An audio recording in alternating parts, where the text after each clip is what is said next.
রাস্তায় যে রিক্সাগুলো চলে এগুলোর কোনো লাইসেন্স আছে? এগুলো মেইন রোডে চলতেছে উল্টা পাশ দিয়া। তো আপনাদের এগুলো নিয়ে কোনো মাথা ব্যথা নাই। মাথা ব্যথা হচ্ছে কি যে মানে আপনাদের আর কোনো ইস্যু নাই ভাই। আপনার যতগুলো বাস আছে কোনটা বাসের ফিটনেস আছে আপনি বলেন?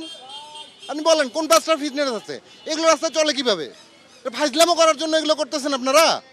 কি মানে মানে কি বুঝাইতে চাইতেছেন আপনারা? এটা এটা একটু ব্যাখ্যা করেন ভাই আপনারা।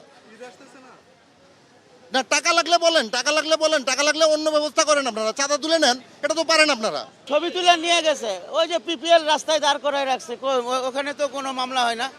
ওরা চাঁদা দেয়, মান্থলি চাঁদা দেয়, আমরাও দিব। এটা তো চাঁদারই দেশ না। শোনা, ছবি তুলে নিয়ে গেছে, কিন্তু ওখানে বাস দাঁড়ায় আছে। বস দেখেন আপনি, না বিস্কুটের সিরিয়ালে বাস দাঁড়ায় আছে। ওরা কিভাবে তাহলে রাখে ওখানে গাড়ি? করি আসলে এবারে একটু আমরা আগে ভাগে করছি এই কারণেই যে মহাখালী বাস টার্মিনালটা ঢাকা শহরের একেবারে প্রাণকেন্দ্রে। এদিক দিয়ে তো প্রতিদিন লক্ষ লক্ষ লোকজন যাতায়াত করে এবং এখানে দেখছেন যে এখানে একটা খুব খারাপ পরিস্থিতি। আমরা দীর্ঘদিন ধরে এখানকার মালিক সমিতি যারা আছে এবং শ্রমিক সমিতির যারা সম্মানিত সদস্যবৃন্দ আছে, আমরা অনেক বৈঠক করেছি, অনেক দিন, একদিন দুই দিন না। আমি ব্যক্তিগতভাবে চেষ্টা করতেছি গত 1.5 বছর যাবৎ। এটা অনুনয় বিনয়, তাদের সঙ্গে কথা আলোচনা, এগুলি কোনো কিছু কাজে দেয় না, কিচ্ছু না। তো এটা তো এভাবে দিনের পর দিন এভাবে এই লক্ষ লক্ষ লোককে জিম্মি করে সরকারের তৈরি সড়ক অন্যরা দখল করে কাজ করবে, এটা তো হয় না। এটা কোথায় আছে? পৃথিবীর কোন দেশে এইগুলি হয়? তো এই জন্য আমরা আজকে এসেছি।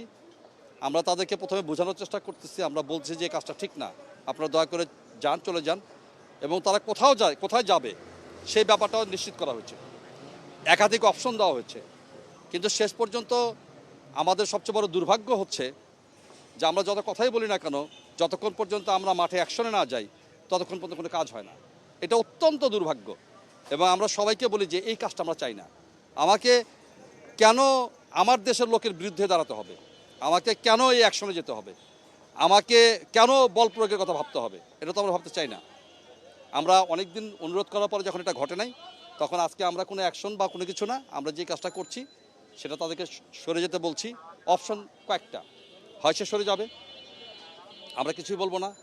2 নম্বর হচ্ছে তার নামে মামলা হবে।